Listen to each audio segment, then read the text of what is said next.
नमस्कार, मेरा नाम आज़ाद कबीर है और आप देख रहे हैं ए न्यूज़ टुडे।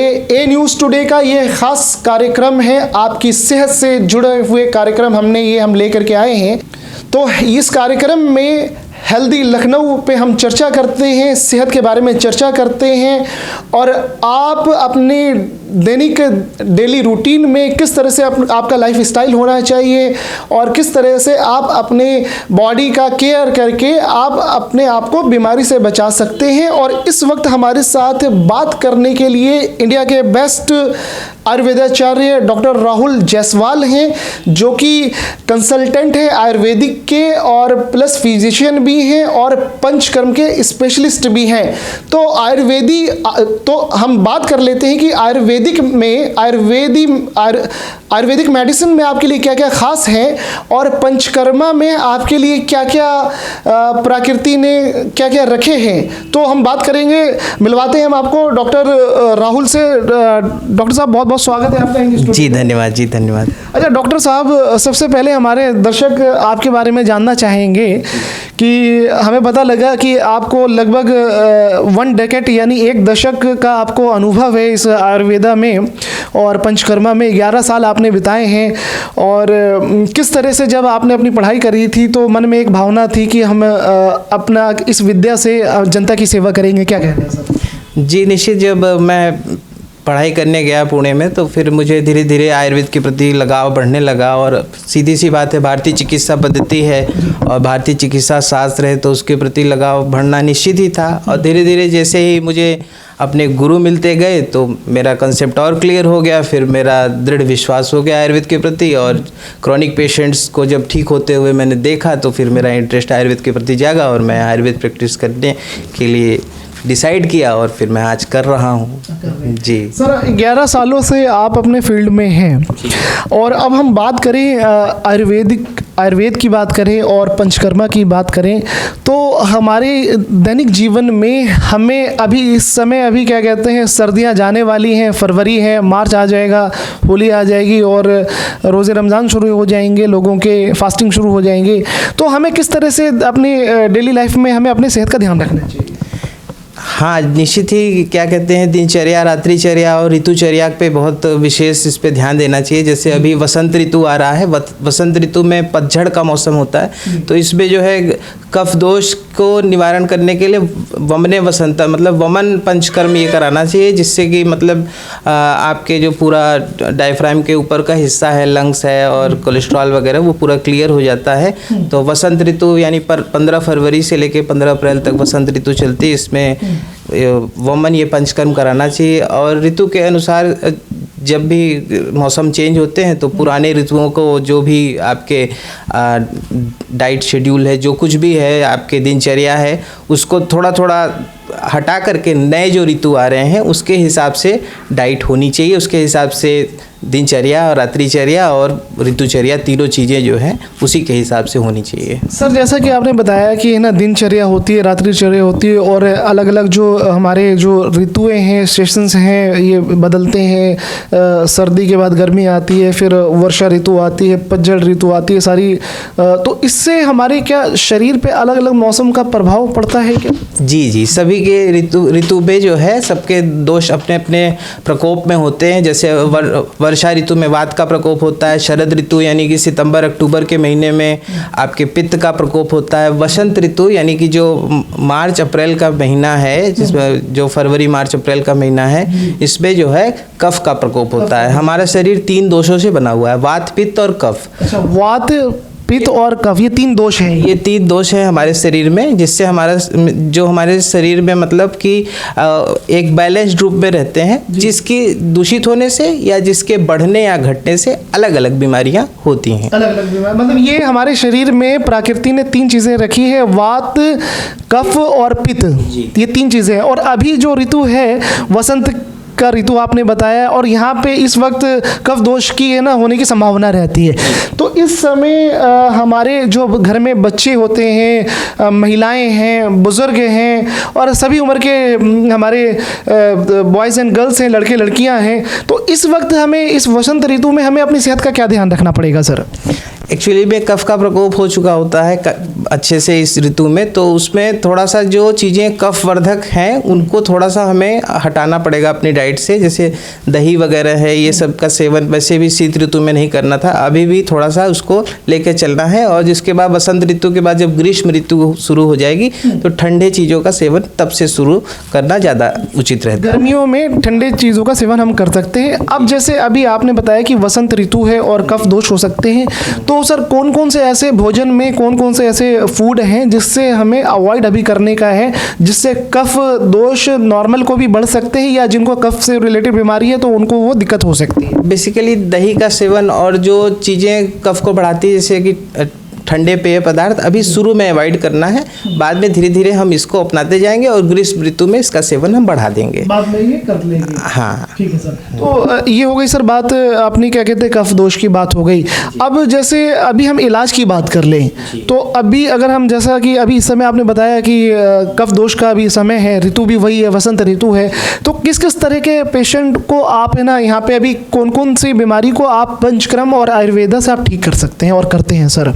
इस समय एक्चुअली वसंत ऋतु में तो आयुर्वेद के डॉक्टर्स कैंप लगाते हैं कि वमन पंचकर्म के लिए आयुर्वेद के डॉक्टर्स कैंप लगाते हैं, जिससे कि मतलब कि हमारे जो कफ दोष है वो पूरी तरीके से ख़त्म हो जाए। जैसे कि ब्रोंकियल अस्थमा की किसी की हिस्ट्री है, श्वास रोग जिसको कहते हैं, ब्रोंकिएक्टाइसिस है, और उसी के साथ साथ जब वमन होता है तो कोलेस्ट्रॉल में भी काफ़ी ज़्यादा रिलीफ मिलता है। तो ये सब चीज़ें जो लंग्स से रिलेटेड, रिस्पायरेटरी से रिलेटेड जो दिक्कतें हैं, जिसको साइनसाइटिस है या क्रॉनिक राइनाइटिस है, तो उसमें क्या कहते हैं कि इस ऋतु में ट्रीटमेंट कराना बेस्ट होता है। इस ऋतु में ट्रीटमेंट कराना है? हाँ, ऐसे जो रिस्पायरेटरी से रिलेटेड पेशेंट है, लंग्स से रिलेटेड पेशेंट हैं, उनके लिए ये ट्रीटमेंट के लिए सबसे बेस्ट ऋतु है। तो इसमें अगर आपको अगर श्वास में आपको रेस्पिरेटरी प्रॉब्लम है, श्वास फेफड़ों से रिलेटेड प्रॉब्लम है, और आपको अगर क्या कहते हैं जैसा कि डॉक्टर साहब ने बताया कि कफ दोष है, तो आप आयुर्वेदा और पंचकर्म का इस्तेमाल कर सकते हैं। और डॉक्टर राहुल जायसवाल आपके लिए उपलब्ध हैं, इंदिरा नगर में इनके क्लिनिक है, लखनऊ में, आप मिल सकते हैं। और भारतीय चिकित्सा पद्धति में ये बहुत ही अहम भूमिका है इसकी, आयुर्वेदा की, पंचकर्मा की। अगले सवाल पे डॉक्टर साहब हम आगे बढ़ेंगे कि जो अब हमें जो वो हेल्दी फूड की हम बात कर ले, जो अच्छे जो भोजन है, चाहे फल या सब्जियां या हम अनाज की बात कर लें, कि अभी इस सीज़न में हमें क्या ज़्यादा खाएं तो हमें कफ दोष हमें नहीं होगा? इस सीज़न में बेसिकली जो हम खाना बनाते हैं उसमें थोड़ा सा हल्दी की मात्रा, सौंठ की मात्रा थोड़ी सी उसमें होनी चाहिए। जो भी चीज़ जो एक्चुअली हमारे जो किचन के अंदर मसाले होते हैं वो सभी आयुर्वेदिक मेडिसिन है, चाहे अजवाइन है, सौंठ है, जीरा है, काली मिर्च है, पिपली है, जो कुछ भी है किचन के अंदर मसाले के रूप में या कुछ भी थोड़ा एसेसरीज़ के रूप में कह सकते हैं, एक्स्ट्रा चीज़ें जो हैं वो सब आयुर्वेदिक मेडिसिन हैं। तो अक्सर आदमी मतलब कंफ्यूज रहता है कि वो आयुर्वेद पे जा रहे हैं तो एलोपैथ खाएं कि ना खाएं, इस टाइप का कंफ्यूजन, इस तरह के कंफ्यूजन लोगों के माइंड में रहते। तो मैं यही यहाँ पे कहना चाहूँगा कि आहार ही औषधि है, हमारा जो आहार है वही औषधि है। उसका डोज हम अपने हिसाब से, जो आयुर्वेद का डॉक्टर होता है, प्रैक्टिस करता है, वो अपने हिसाब से फिर उसकी विस्तृत हो जाता है। वो किचन में तो एक छोटा सा आयुर्वेद का एक छोटा सा एक रूप है, एक छोटा सा रूप है जो मसाले हैं। और ये भी एक अहम जानकारी आपने दी, दर्शकों को हम बता दें कि जो हमारे घर में जो स्पाइसेस हैं, जो मसाले हैं, वो भी अपने आप में एक औषधि है। ये एक बड़ी बात है कि आप अपने घर में जो मसाले और सही मात्रा में अगर इस्तेमाल कर रहे हैं तो उनके गुण हैं। तो इस कंफ्यूजन में न रहे कि आप आयुर्वेदिक मेडिसिन के लिए जा रहे हैं तो बहुत दिक्कत हो जाएगी। आप पहले से ही आयुर्वेदिक मेडिसिन जब से आपने जन्म लिया है आप सेवन कर रहे हैं, आपको पता नहीं है, बस उसकी जानकारी नहीं है। जानकारी अभी जैसे मैंने आपको दे दी तो आपको पता है कि आयुर्वेद का सेवन तो आप कर रहे हैं। एक थोड़ा सा आप किसी डॉक्टर के कंसल्ट में, आयुर्वेद के डॉक्टर के कंसल्ट में जब आप आएंगे तो फिर वो आपको थोड़ा सा उसका विस्तार कर देगा। बस यही डिफरेंस होता है ट्रीटमेंट में और डेली के आहार में। मतलब ये है कि अपने घर में जो डेली भोजन है, स्पाइसेस हैं और हरी सब्जियां वगैरह, ये सब आपको फ़ायदा पहुंचाएंगे। अगले सवाल पे डॉक्टर साहब हम आगे बढ़ेंगे कि ये अपना जो पंचकर्म है और अपना आयुर्वेदा है, और हम आपकी बात कर लेते क्योंकि आपको 11 साल का आपको अनुभव है, तो किस किस बीमारियों का, किन किन बीमारियों का हमारे आपके क्लिनिक पे यहाँ पे उसका इलाज किया जाता है, हमारे दर्शकों को आप बताएं। जी, एक्चुअली मैं आयुर्वेद बेसिकली तो एक्यूट क्रॉनिक सब पे काम करता है, लेकिन एक्यूट के पेशेंट्स आते कम है। जैसे किसी को 1-2 दिन पहले कोई दिक्कत हुई, बुखार हुआ, तो वो बेसिकली एलोपैथ के पास जाता है। ये एक जनरल टेंडेंसी होती है आदमी की। लेकिन वो आयुर्वेद के पास आएगा तो भी उसको उतने ही रिजल्ट मिलेगा। बस एक थोड़ा सा मिसकंसेप्शन है कि वहाँ तेजी से फ़ायदा होता है, ऐसा नहीं। जैसे कि आप अगर थोड़ा सा और बैक में जाएँ तो हम लोग घर में कभी बीमार पड़ते थे तो मदर जो है वो कुछ पेट दर्द हुआ तो पुदीना हरा का कुछ ड्रॉप्स डाल के दे दिया, या सर्दी खांसी हो गई तो अदरक का रस और शहद मिला के देते, तो उससे हमें आराम मिल जाता था। घरेलू नुस्खे होते थे। हाँ, तो ये तो घरेलू नुस्खा है। जब आयुर्वेद डॉक्टर के पास आप जाएंगे तो वो नुस्खों से भी काफ़ी ऊपर रख करके उनकी स्पेशलाइजेशन होती है। बेसिकली तो एक्यूट क्रॉनिक दोनों के लिए है, लेकिन एक्यूट में बेसिकली चूज आदमी आयुर्वेदिक डॉक्टर्स को कम करके एलोपैथ को करते हैं, ठीक है वो भी।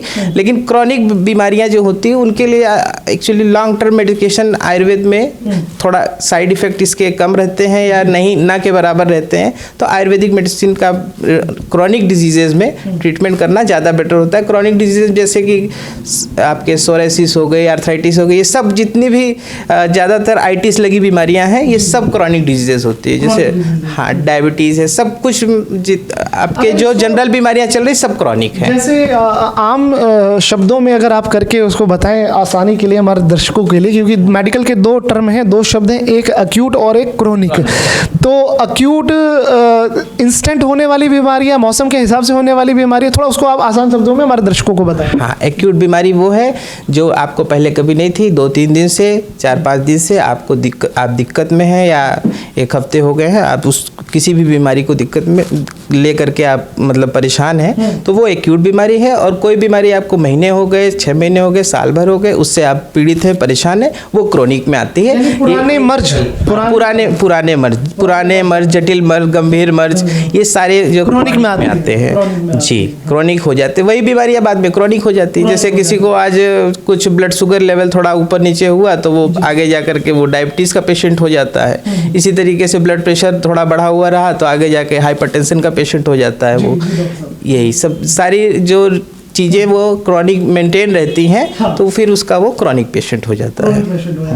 डॉक्टर साहब, ये तो आपने बहुत अच्छी बात बताई कि आपने दर्शकों को बताया कि अक्यूट बीमारी और क्रॉनिक बीमारी यानी पुराने मर्ज जो हैं, अभी हमारे जो डेली लाइफ में सर हम देखते हैं कि घर घर में चाहे हमारे बुज़ुर्ग हों या हमारे क्या कहते हैं महिलाएं हों या बच्चे हों या जवान हों, हम देखते हैं कि किसी को डायबिटिक हो रही है, कोई डायबिटीज़ के पेशेंट हो रहे हैं, कोई हाइपरटेंशन के हो रहे हैं, बीपी बढ़ रहा है, हृदय रोग आजकल बहुत ज़्यादा बढ़ रहा है। हम ये भी देख रहे हैं कि वायरल खबरों में हम देखते हैं कहीं कहीं डांस करते हुए या खाना खाते हुए या कुर्सी पे बैठे हुए ना अटैक आ जा रहा है। तो ये सब सर, ये लाइफ स्टाइल में कौन सी ऐसी हमारी जो परिवर्तन हमने कर लिए जो हमें ये इतनी खतरनाक बीमारियां, बैठे बैठे ना हार्ट अटैक आ जा रहा है, चलते चलते हार्ट अटैक आ जा रहा है, खड़े हैं हार्ट अटैक आ जा रहा है, तो इन सब चीज़ों पे क्या कहना है सर आपका? एक्चुअली हम लोग का खान पान थोड़ा सा पहले से तो चेंज हुआ है, लेकिन सडन ये कहाँ से चेंज आ रहा है, क्योंकि इसके पहले 2-3 साल के पहले मैंने कभी भी मीडिया में या न्यूज़ में ये सब चीज़ें नहीं देखी थी, थोड़े स्तर पे देखी थी। लेकिन ये ज़्यादा कहाँ से हुआ, हो सकता है मानसिक रूप से व्यक्ति बीमार हो, क्योंकि अभी वो कोरोना काल 2020 में था तो उससे गुजरा है, तो हो सकता है कि मानसिक रूप से वो डिप्रेशन में हो अपने जो भी आर्थिक और स्थिति, हाँ, ये परिस्थितियों के कारण। तो इसके कारण स्ट्रेस और डिप्रेशन, एंजाइटी, टेंशन ये सब बढ़ा हुआ है।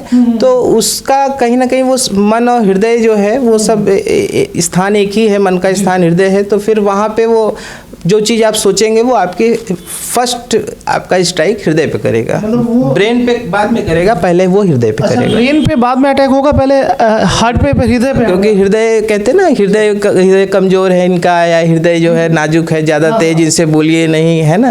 तो हृदय एक्चुअली में नाजुक होता है, इसीलिए कोई बात किसी को जो इमोशनल व्यक्ति होते हैं उनको कोई बात बहुत ज़्यादा वैसी बोलनी नहीं चाहिए, या फिर वो जल्दी कोई बात वो सुन नहीं सकते किसी का। तो हृदय तो थोड़ा सा नाजुक होता ही है। बिल्कुल, डेफिनेटली।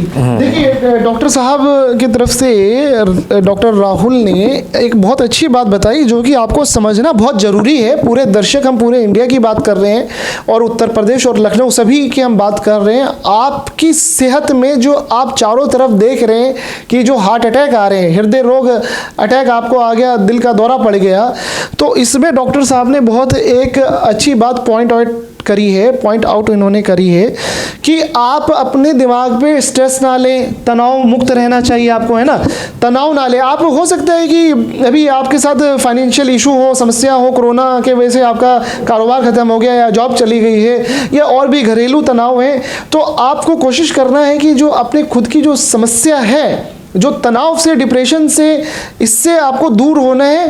क्योंकि जैसा कि डॉक्टर साहब ने बताया कि तनाव का सीधा असर दिल पे जाता है, फिर उसके बाद दिमाग पे जाता है। क्यों डॉक्टर साहब? जी जी, पहले वो हार्ट पे ही स्ट्राइक करेगा, बाद में तो नींद ना आना और ये सब चीज़ें वो तो धीरे धीरे फिर आगे होंगी ही। हाँ, मतलब इंसोम्निया उसका फिर कारण बनेगा, बीमारी पैदा हो जाएगी कि नींद नहीं आती, फिर स्ट्रेस, टेंशन, एंजाइटी, डिप्रेशन, ये सब। फिर वो पेशेंट उसकी दवाएं लेगा या फिर उसके लिए कुछ करेगा। बेटर होगा कि आप प्राणायाम का सहारा लें और सुबह थोड़ा जल्दी उठे, रात में थोड़ा जल्दी सोए। रात भर जैसे आजकल 4G चल रहा है तो मोबाइल के वजह से लेट नाइट तक जागना होता है, मोबाइल रात रात चलाते हैं लोग। ये अच्छी चीज़ नहीं है, ये अच्छी चीज़ नहीं। ये सीधा जो वेव्स होती है मोबाइल के थ्रू निकलती हैं, वो सीधा हमारे ब्रेन को वो स्ट्राइक करती हैं और फिर ब्रेन सेल्स को डैमेज करती हैं। तो इसलिए मोबाइल को रात में तो सोने से पहले सिर के पास तो बिल्कुल नहीं रख के, थोड़ा सा अपने शरीर से कम 3-4 फीट से ज़्यादा दूर के उस पर रखना पड़ता है। देखिए एक अहम बात और कि मोबाइल से दूर रह रहे हैं, उसकी जो वेव है वो नुकसान पहुंचाते हैं। डॉक्टर का कहना है ये, आप देखिए आप लापरवाही करेंगे तो उसका नुकसान होगा। अगले सवाल पे बढ़ते हैं सर। डॉक्टर साहब, अगला सवाल ये होगा अपना कि अब यहाँ पर अगर मान लीजिए कि डॉक्टर राहुल जायसवाल जी से आप आयुर्वेदाचार्य हैं, 11 साल का अनुभव है और पंचकर्मा के भी आप स्पेशलिस्ट हैं, तो कोई भी मरीज़ अगर चाहे क्रोनिक पुरानी बीमारी के लिए या अभी एक्यूट अभी त्वरित बीमारी आई है तो उसके लिए अगर आपसे संपर्क करना चाहे तो कैसे संपर्क करेगा, पहली बात। और दूसरी बात ये कि हमारे यहाँ, आपके यहाँ क्या क्या इलाज, किस किस बीमारी का इलाज की आपकी सुविधा आपके यहाँ है? जी है, मेरे पास लगभग सभी क्रॉनिक डिजीज़ के इलाज है। जैसे स्किन डिजीज़ हैं, सोराइसिस, एक्जिमा है और भी जनरल स्किन डिजीज़ हैं, उनके सबके इलाज है। फिर आपके मानसिक रिलेटेड जो आपके एपिलेप्सी है, जिसको अपस्मार कहते हैं, उन्माद अपस्मार, और स्ट्रेस, टेंशन, एंजाइटी, डिप्रेशन, इसका भी इलाज है। क्रॉनिक आर्थराइटिस है, आपके ऑस्टियोआर्थराइटिस है, रूमेटाइड है, गाउट है, इसका भी ट्रीटमेंट करते हैं हम। स्पॉन्डिलाइटिस सर्वाइकल आजकल कॉमन हो गया है, तो आर्थराइटिस, ऑर्थो से रिलेटेड जो भी डिजीज़ेज़ हैं उनका भी हम इलाज करते हैं। और कोई पुरानी समस्या है जिसको पेशेंट, जैसे पेट से रिलेटेड है, लीवर से रिलेटेड है, आपके क्या कहते हैं कि किडनी से रिलेटेड है, तो ये सभी चीज़ का ट्रीटमेंट आयुर्वेद में, एक्चुअली एलोपैथी में कभी कभी क्या होता है कि लॉन्ग टर्म ट्रीटमेंट लेने में पेशेंट को थोड़ा सा मेडिसिन का डोज वो झेल नहीं पाता, तो थोड़ा लॉन्ग टर्म ट्रीटमेंट के लिए मैं आयुर्वेद को ही बेस्ट सजेस्ट करूँगा। लॉन्ग टर्म ट्रीटमेंट के लिए आयुर्वेद इज़ द बेस्ट। जी सर, अगला सवाल ये होगा कि हमने देखा कि कुछ अच्छी अच्छी तस्वीरें बनी हुई हैं, जैसा कि हमारे आयुर्वेद में और पंचकर्म में, तो देखिए हम पोटली से है ना शरीर पे है ना मसाज किया जा रहा है, और कुछ तस्वीरें हम देख रहे हैं कि उसमें ऑयल का यूज़ किया जा रहा है, कुछ देख रहे हैं कि मतलब अलग अलग चीज़ें हैं, और हम देख रहे हैं फोरहेड पे, हमारे माथे पे है ना बूंद पानी की है ना टपकाई जा रही है। तो ये सब क्या क्या है सर, इसके बारे में बताएं और इसकी क्या अहमियत क्या है? हाँ जी, ये थोड़ा सा एक यहाँ पे हम बता दें दर्शकों को कि क्यों स्पा सेंटर ने थोड़ा इसको है ना कलंकित किया है। वहाँ पे स्पा सेंटर में थोड़ा सा जो बैड प्रैक्टिस हो जाती है, तो ये आयुर्वेद है, हमारी भारतीय संस्कृति है कि ये सब पुरानी संस्कृति, पुरानी चीज़ें हैं। शरीर में ऑयल का इस्तेमाल, पोटली का इस्तेमाल अलग चीज़ें, और स्पा वालों ने थोड़ा सा इसको कलंकित किया है। ये दोनों भी चीज़ें आप अंतर बताएंगे? जी, थोड़ा सा आप कह सकते हैं इसके बारे में, लेकिन अब जिस फ्लो में आयुर्वेद का पंचकर्म सेंटर आगे बढ़ रहा है, आप देखे होंगे दक्षिण भारत में या आपके नॉर्थ इंडिया में, केरल में जो पंचकर्म सेंटर बढ़ रहा है, तो वो उसके कहीं स्पा में कुछ आपके जो स्पा के नाम पे वो जो कुछ भी हो रहा है, वो अपना मसाज कर रहे हैं, जो कुछ कर रहे हैं, वो एक अलग विषय, हम लोग का उससे अलग है, कोई लेना देना उससे नहीं है। अपना ये औषधि से, आयुर्वेद से और पंचकर्म से हमारा जैसे कि आपका एक सर्विस सेंटर है जिसमें केवल एक आदमी को रिलैक्स नहीं बल्कि आप बीमारियों को पूरी तरीके से जड़ से निकालने के लिए काम होता है। जैसे कार खराब हो जाती है तो आदमी सर्विस सेंटर पे चला जाता है, वैसे अगर शरीर बीमार हो और क्रॉनिक हो तो उसको आयुर्वेद और पंचकर्म सेंटर पे जाके अपना ट्रीटमेंट लेना चाहिए पेशेंट को। तो वो पूरी तरीके से जड़ से बीमारी को हटाने के लिए पंचकर्म है। पंचकर्म में बेसिकली क्या होता है कि वमन, विरेचन, बस्ती, नस्य, रक्त मोक्षण, ये रेजुनवेशन मतलब कि आपके शरीर का नवीनीकरण, शुद्धिकरण प्रोसेस है। तो इस संस्कृत के आपने श्लोक बोले हैं, हाँ, पंचकर्म के श्लोक हैं, थोड़ा दर्शकों को बताएं इस पर। जी, इसमें क्या होता है ना कि जो वमन होता है इसे हमारे डायफ्राम के ऊपर की जो लंग्स वगैरह है, हार्ट है, उसमें उसका शोधन हो जाता है। तो आपके राइनाइटिस से रिलेटेड ये सब पूरा जो कफ का शोधन हो जाता है, तो जो रिस्पायरेटरी प्रॉब्लम से उसमें निजात मिल जाती है। उसके बाद अब विरेचन है, डायफ्राम के नीचे की जो गंदगी है पेट की, विरेचन उसके लिए है। बस्ती मतलब एनिमा ट्रीटमेंट है, आयुर्वेद में बस्ती चिकित्सा को जो है एनिमा ट्रीटमेंट को बस्ती चिकित्सा बोलते हैं। उसमें बहुत विभिन्न प्रकार के एनिमा जो है अलग अलग बीमारियों के लिए दिए जाते हैं, आर्थराइटिस के लिए या वजन बढ़ाना है, वजन कम करना है, तो अलग अलग प्रकार का एनिमा दिया जाता है। ये बस्ती चिकित्सा है।